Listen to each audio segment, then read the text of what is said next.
Hola, ¿qué tal mis amigos y hermanos? Les saluda su hermano y amigo Jonathan Otaño y en esta ocasión, como siempre, contento de poder compartir con ustedes un video más para nuestras redes. En esta ocasión, como siempre, vamos a estar hablando un tema interesantísimo acerca de la palabra del Eterno. Vamos a estar compartiendo el tema señales que identifican que tú eres de Cristo, que tú eres de Dios. Señales que debe identificar aquel que es un seguidor del Mesías.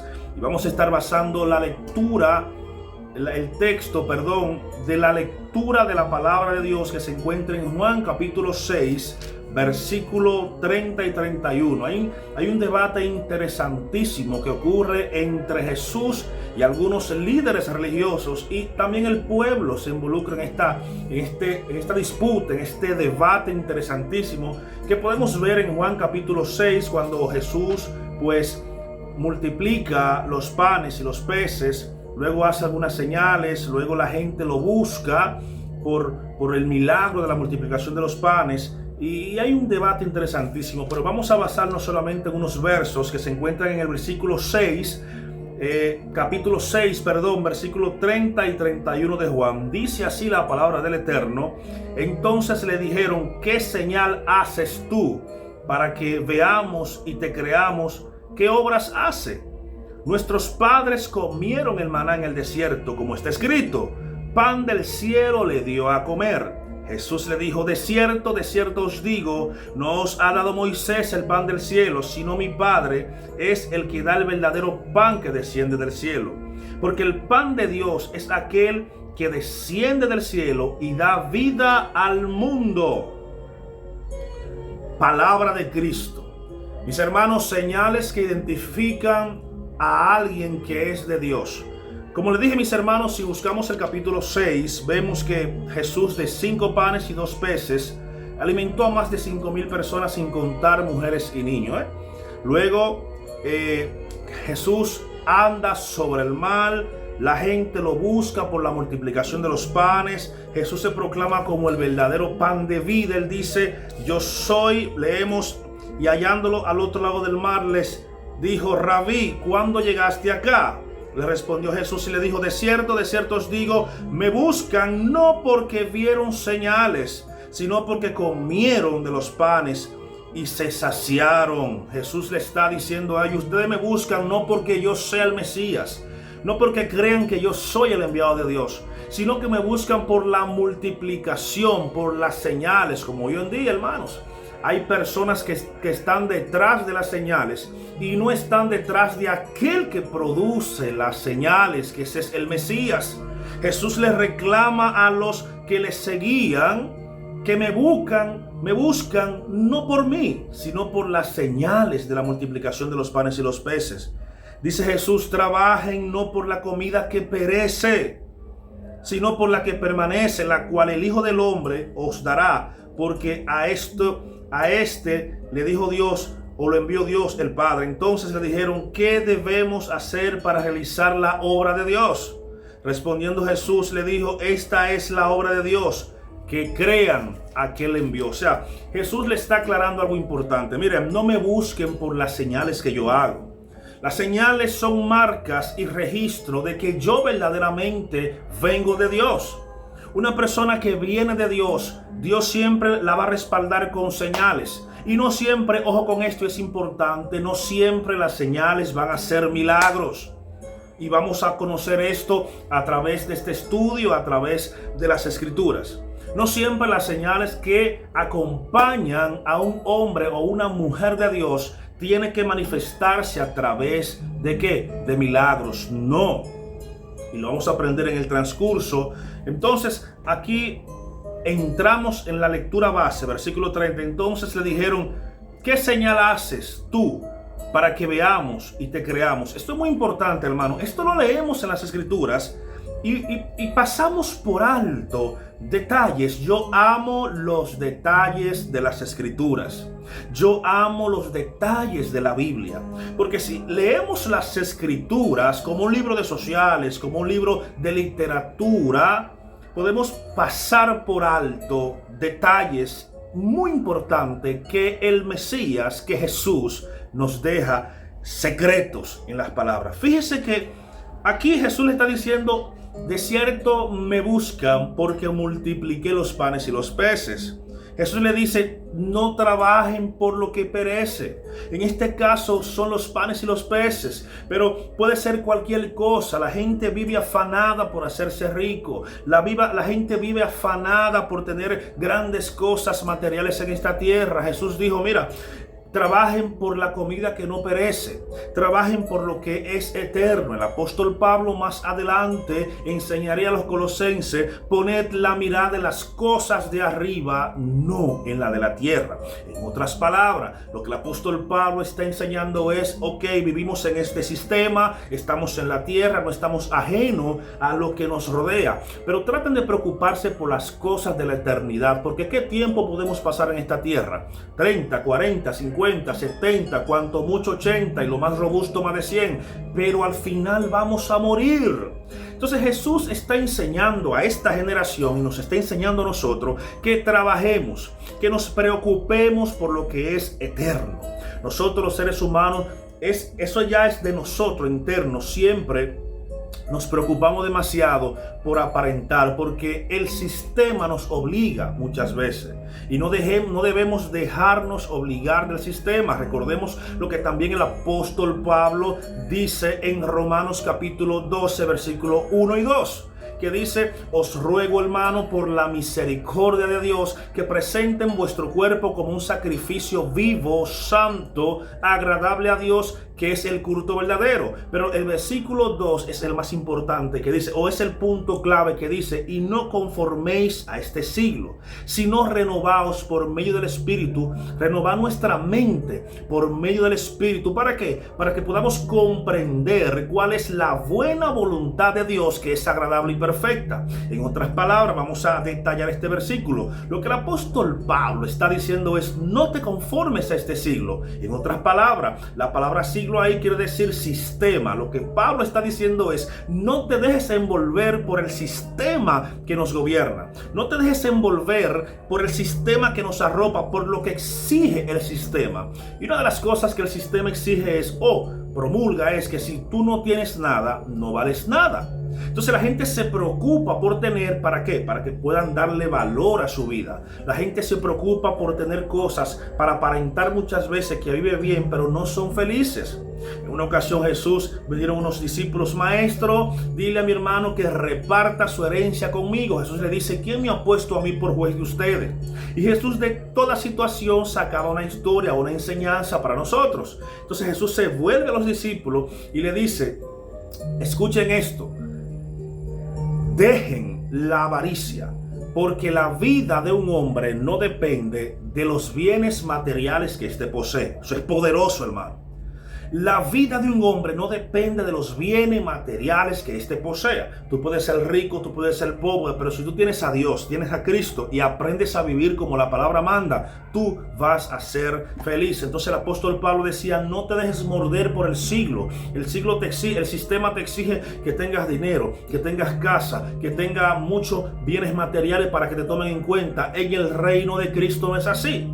En el reino de Cristo tú debes ser conocido por Dios, y Dios pondrá gracia en ti para que los que te rodean te vean de una manera diferente.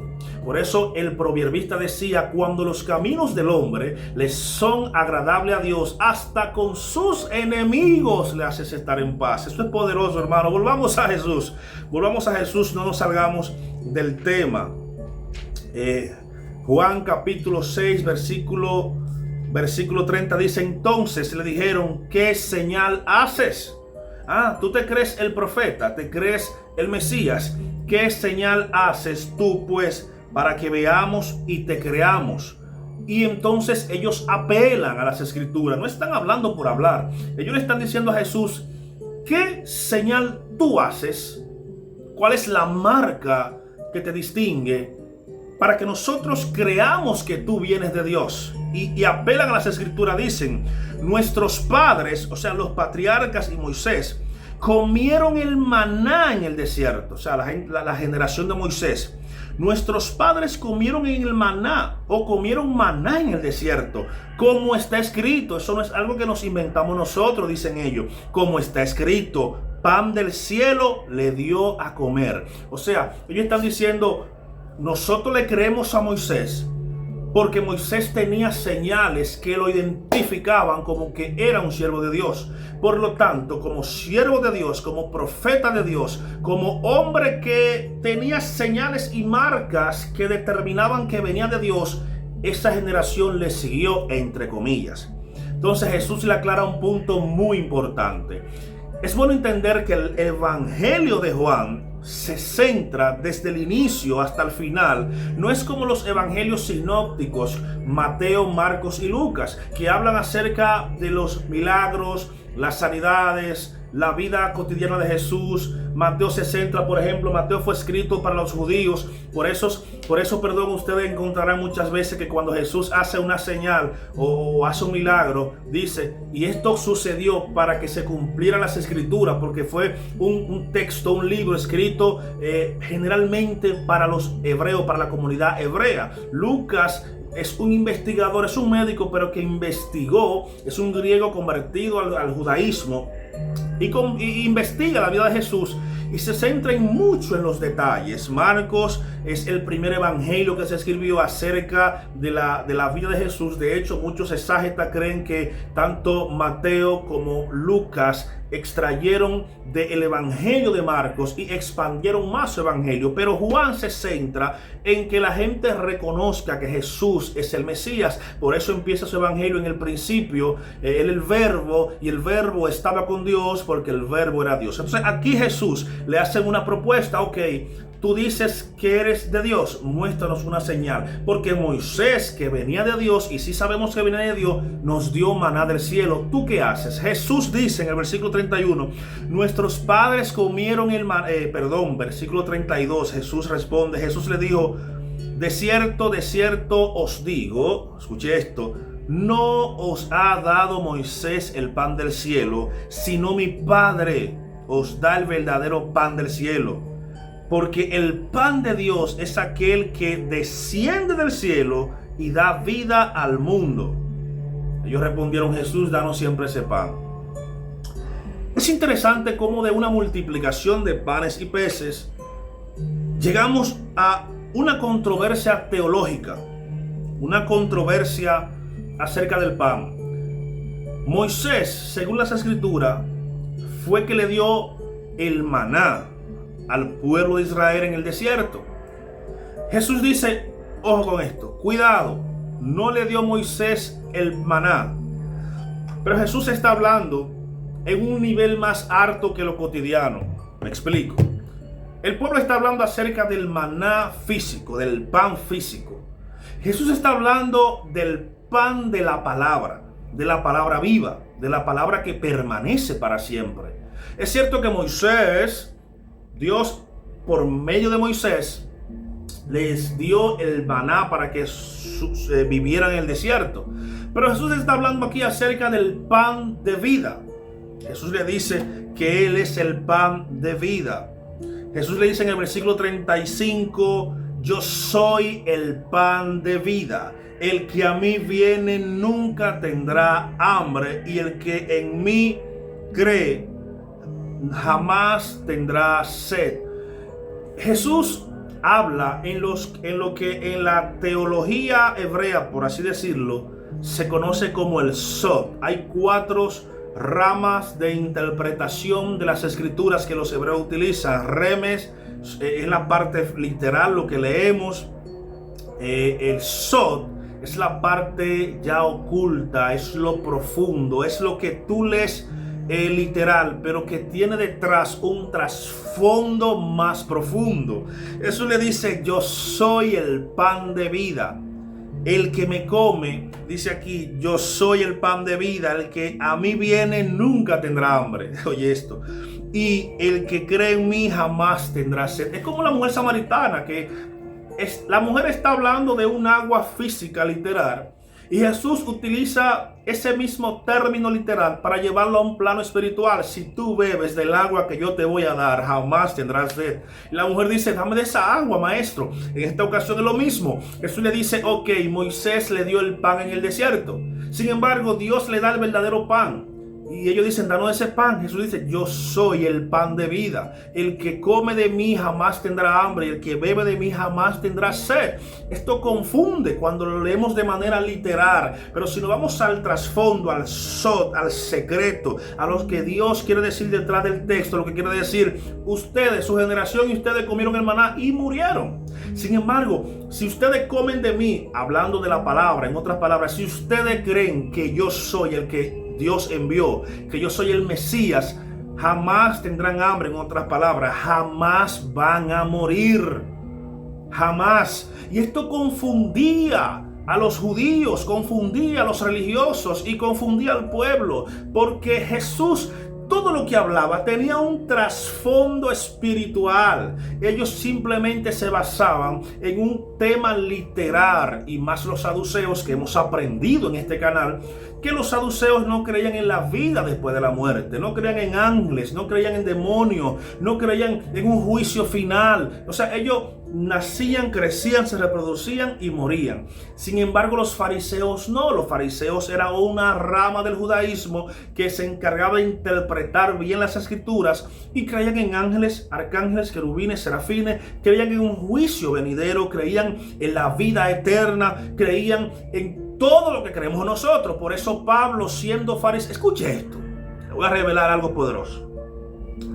La mayoría de la doctrina cristiana que hoy nosotros heredamos del judaísmo, la aprendemos de un fariseo llamado Pablo, que creyó que Jesús es el Mesías. Oiga esto, hermano.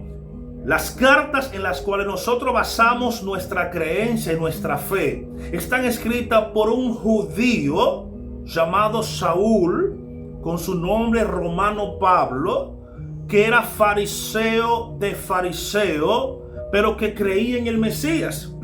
Y las interpretaciones que tenemos nosotros de las escrituras en sus cartas vienen con una mentalidad fariseica, pero ya con la luz del Mesías, con la revelación del mismo Cristo. Por eso, cuando Pablo escribía una carta, uno de los apóstoles llamado Pedro decía, como nuestro amado hermano Pablo, los cuales muchas de sus cartas son difíciles de entender, los cuales los indoctos e inconstantes tuercen para su perdición. O sea, el nivel de sod, el nivel de misterio revelado que tenía el apóstol Pablo era tan grande que los mismos apóstoles que andaban con Jesús no entendían sus cartas. Y a veces nosotros mismos, teniendo el Espíritu Santo, la revelación, el rema de la menra de la palabra de Dios, muchas veces leemos algunos trozos de cartas del apóstol Pablo y generalmente no entendemos lo que él quiere decir, porque Pablo navegaba en un nivel muy alto de interpretación bíblica, mis hermanos. Entonces, eso se logra por el nivel de conocimiento de la Torá que manejaba este hombre Pablo. Pero no estamos hablando de Pablo, estamos hablando de Jesús y las marcas que distinguen a un hombre de Dios. Yo no sé si usted recuerda un episodio cuando Jesús purifica el templo, que hace todo lo que hace, que los líderes religiosos, en este caso eran los saduceos eran los que controlaban el templo, le hacen una pregunta a Jesús: ¿con qué autoridad tú haces todo lo que tú acabas de hacer? ¿Con qué autoridad? Es la misma palabra que le dijeron. ¿Cuál es la señal que te da la autoridad para tú hacer lo que acabas de hacer en el templo? Jesús reacciona diciendo: esta es casa de Dios, citando un texto de Isaías, creo que 56:8 o 58:6, pero está en Isaías, está escrito, como decía el Mesías: mi casa será llamada casa de oración, pero ustedes la han hecho cueva de ladrones. Fíjense que Jesús, luego de esta reprimenda, le aclara, o sea, Jesús le dice: yo hice esto porque esto es casa de oración y ustedes la han convertido en cueva de ladrones. Sin embargo, cuando le preguntan: ¿qué señal tú haces para que creamos que tú tienes autoridad? ¿Qué hace Jesús? ¿Qué dice Jesús, perdón? Destruyan este templo y en 3 días lo voy a levantar. Se metió en el sod otra vez. O sea, en el secreto. Es que, óyeme, Jesús, cuando le hablaban de algo literal, él le anteponía algo espiritual. Porque Jesús le dice, destruyan este templo. Y los saduceos decían o pensaban, bueno, está hablando del templo literal. Sin embargo, Jesús está hablando de su propio cuerpo. Destruyan este templo. Desde entonces, en ese momento no entendíamos a qué Jesús se refería. Pero el apóstol Pablo, volvemos a Pablo, que es un hombre entendido de la Torá, más la revelación de Cristo, más luego enseña que nuestro cuerpo es templo del Espíritu Santo. Ahí podemos entender todo y enlazar, porque el Espíritu Santo va enlazando desde Génesis, Éxodo, Levítico, Número, Deuteronomio, Jueces, Josué, etcétera, hasta Apocalipsis. Es una misma historia enlazada por el mismo Espíritu. Y es lo que pasa. Lo que Jesús hablaba en Sod, Pablo lo revelaba en las cartas. Entonces, ¿qué señal tú das para que creamos que tú eres el Mesías? Jesús le dijo una, pero no le entendieron. Destruyan este templo y en 3 días lo voy a levantar. 46 años duró la reconstrucción, la remodelación del templo, que Herodes lo remodeló, le creó edificios hermosos, lo puso chévere. No entendieron a Jesús. No entendieron a Jesús. En Juan 3, Jesús le dijo a Nicodemo, a uno de los líderes del Sanedrín y conocedor de la Torá. Nicodemo viene y dice, sabemos, porque se sabía que Jesús, que las señales que hacía Jesús venían de Dios. El Sanedrín lo sabía. Sabemos que has venido de Dios, porque nadie puede hacer las señales que tú haces si Dios no está contigo. Las marcas que distinguen a un hombre de Dios lo van a perseguir siempre. Pero yo dije al principio, mis hermanos, que las marcas que distinguen a alguien de Dios no siempre se van a manifestar en forma de milagros. Por ejemplo, te voy a dar unos ejemplos. Señales que indican que eres de Dios. ¿Cuál era la señal de que Adán procedía de Dios? La perfección. Adán fue creado perfecto en cuanto a lo que nosotros concebimos como perfección. Porque en el término ya espiritual, perfecto solo Dios, que no se equivoca, y Adán se equivocó.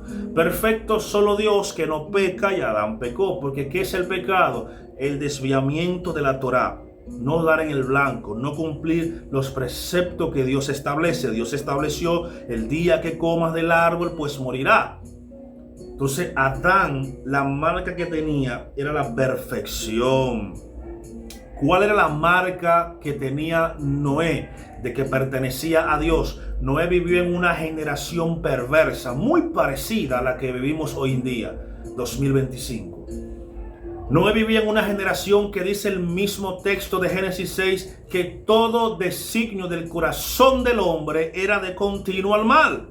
Jesús dice que una de las señales del fin es que serían como los tiempos de Noé. Entonces, ¿cómo eran los tiempos de Noé? La gente se casaba, se daba en casamiento, bebían, comían. En otras palabras, todo el mundo estaba en sus asuntos, pero nadie escuchaba la voz del profeta. Pedro dice que Noé era un pregonero de justicia, porque su santidad predicaba que el camino correcto era el que él vivía y no el que la gente estaba viviendo. La gente comía, bebía, se casaba, se daba en casamiento. Todo eso es bueno, pero ¿dónde estaba el problema? Que ya Dios había establecido un juicio contra este mundo y nadie quiso escuchar a la prédica del pregonero de justicia, que era Noé. Entonces la marca de que Noé era un hombre de Dios era la santidad en una generación que se perdía. Y lo mismo está pasando hoy. Jesús dijo, ¿cómo conocerán que estamos cerca del fin? Revisen la historia de Noé. Revisen y van a entender si estamos cerca o no del fin. ¿Cuál era la señal que marcaba que Abraham era un hombre de Dios? No era solamente la fe, sino que Dios le dijo a Abraham, para que ustedes sepan que pertenecen a mi pueblo, que ustedes son mi pueblo y yo soy su Dios. Ustedes, todo varón de la casa, no importa que sea príncipe, también los siervos y esclavos, se van a circuncidar. La circuncisión, mis hermanos, para el tiempo de Abraham, era una marca física de una promesa espiritual invisible. Repito, la circuncisión era una marca física en el prepucio del hombre que indicaba una señal de que Dios tenía pacto con Abraham y toda su generación. Entonces la circuncisión se convirtió en la marca registrada de Dios ante el pueblo de Israel, que indicaba que ese pueblo pertenece a Dios como hasta el día de hoy. La marca que seguía a Moisés era la vara que Dios le había dado. Dios le dio una vara. Esa vara pasó de ser de la vara de Moisés a la vara de Dios. Moisés cargaba la vara de Dios, que era la autoridad delegada que Dios le había dado. De tal manera que estando frente al mar, Moisés clama: Dios mío, los egipcios. Y Dios le dice: ¿qué tienes en tu mano? Una vara. Pues dile al mar que se abra y se va a abrir. Moisés todavía no entendía el poder que cargaba en sus manos. Lo vio cuando ese mar se abrió. Entendió que verdaderamente tenía el poder de Dios en sus manos, un poder delegado. Era como que Moisés hablaba y era el mismo Dios que hablaba. Entonces la marca que indicaba que Moisés era de Dios era el báculo, la vara de Dios, que seguían las señales. ¿Cómo sabemos que David era de Dios? Porque a diferencia de Saúl, que fue ungido con una especie de cantina, David fue ungido con un cuerno de carnero, como decía la ley. Fíjense y estudien los detalles. Saúl no fue ungido con un cuerno de cordero, dando a entender que esa unción, y aquí hemos aprendido qué es la unción. La unción es la capacidad que da Dios a un hombre para ejercer su ministerio. Entonces, el llamado de Saúl no procedía de Dios, sino del pueblo. Entonces, el hecho de que Dios mande a ungir a David con el cuerno indicaba que Dios iba a estar con David, y estuvo con David, hasta el final de sus días. La marca de que Salomón pertenecía a Dios era la sabiduría que Dios le había dado. Y esa sabiduría fue puesta a prueba cuando dos mujeres se peleaban por un niño, y una decía era mío, la otra decía era mía. La sabiduría se activó en Salomón y todos conocemos la historia. Entonces la sabiduría que cargaba Salomón era la marca registrada de Dios. Juan el Bautista era el bautismo, aunque existía el bautismo, porque en el judaísmo hay como 6 tipos de bautismo, pero Juan el Bautista fue llamado desde Isaías para preparar el camino del Mesías.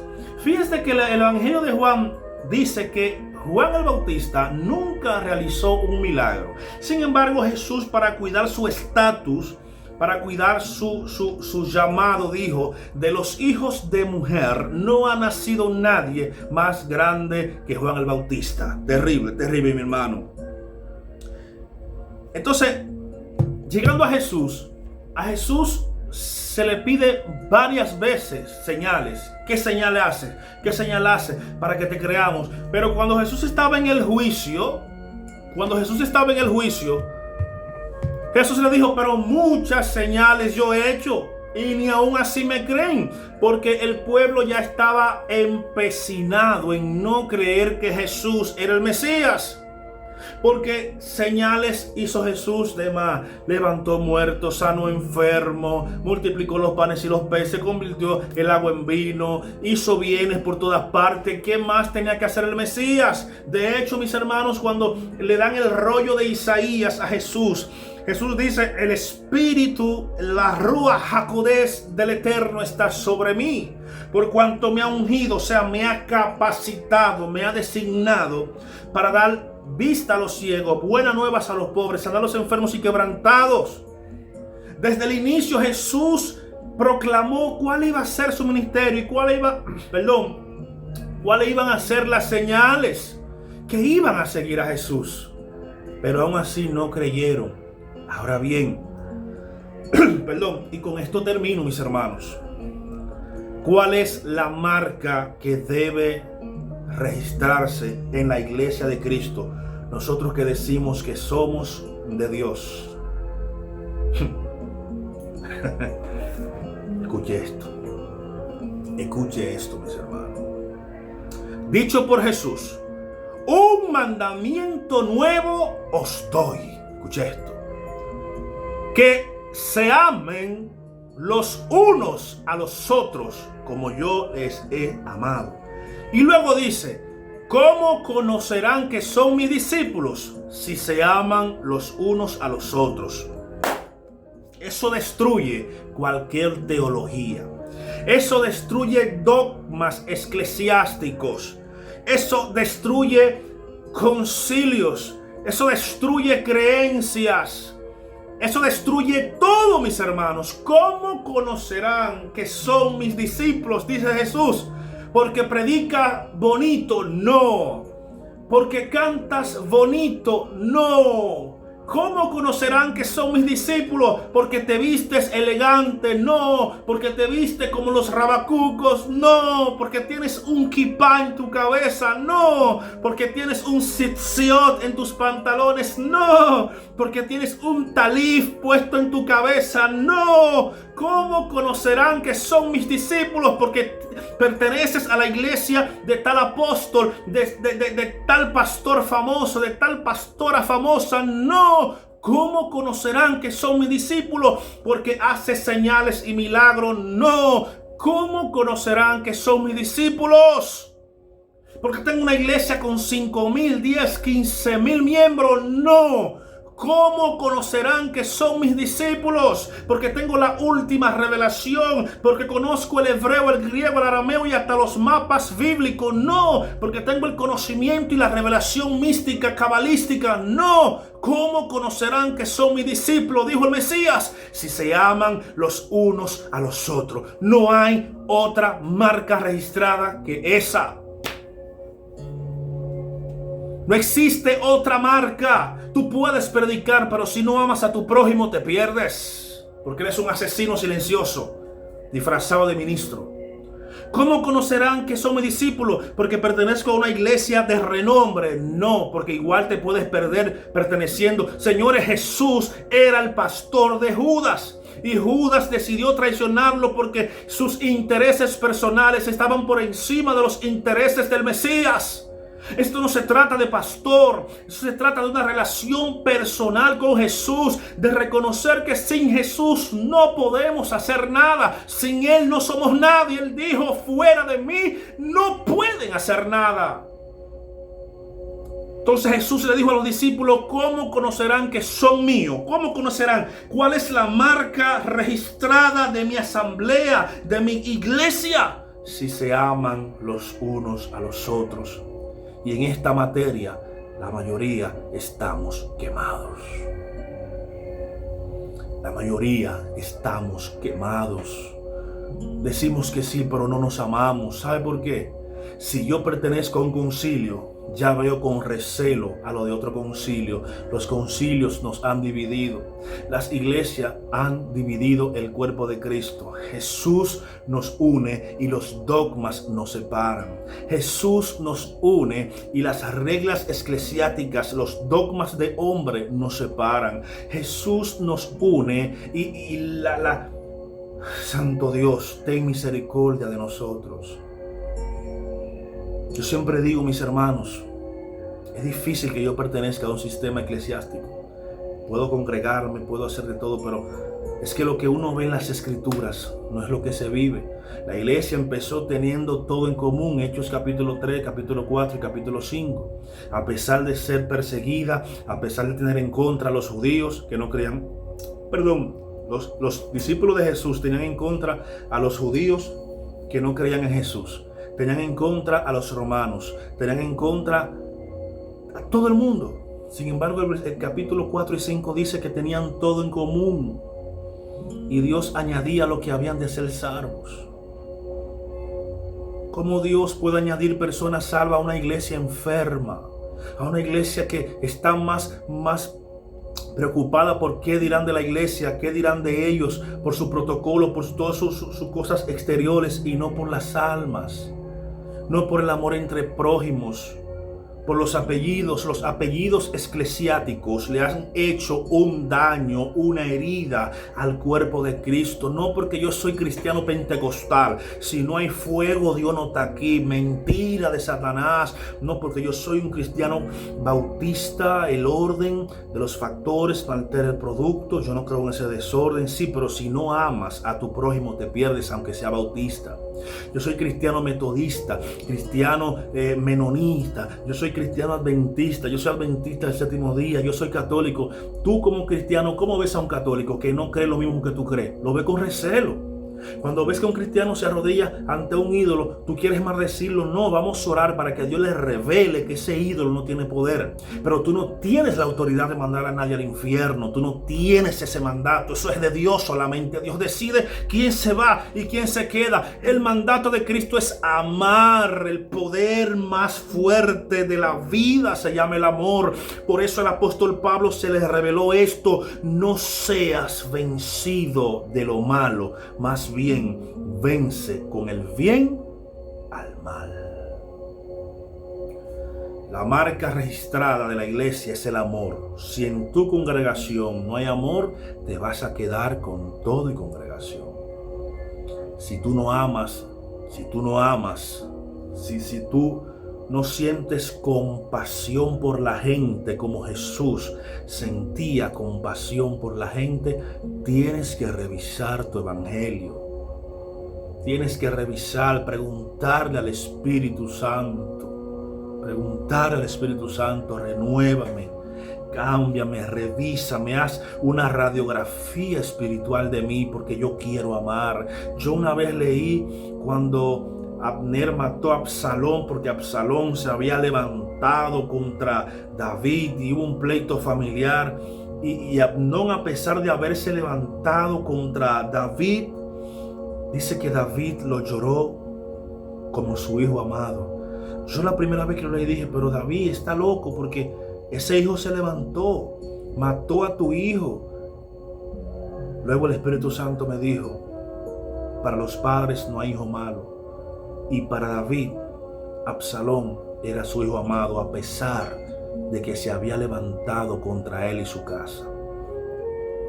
Es esa clase de amor que yo quiero tener en mi corazón. No ver el daño que me hizo el otro, más bien entender por qué lo hizo y amarlo. Porque yo mismo me pregunto todos los días: yo no sé por qué Jesús me ama, porque yo le fallo, yo no hago lo que Él quiere que yo haga. Me siento que no estoy cumpliendo quizás el propósito que Él me llamó a plenitud, porque a veces nos envolvemos en cosas seculares. Yo soy sincero, hermano, ¿para qué le miento? Trato de caminar como Él me dice que camine. Pero entonces el Espíritu Santo me dice: es que el amor de Dios es incomprensible. Creo que en Gálatas. El incomprensible amor de Cristo. Oh, profundidad, anchura. Pablo dice: para que podamos comprender. Escuche esto. Para que podamos comprender cuál es la anchura, altura y profundidad del amor de Cristo. No lo entendemos. Qué amor el de Cristo. Qué amor el de Cristo, mis hermanos. La marca registrada de un hijo de Dios es el amor. Ama y aprende a amar. Shalom para tu vida.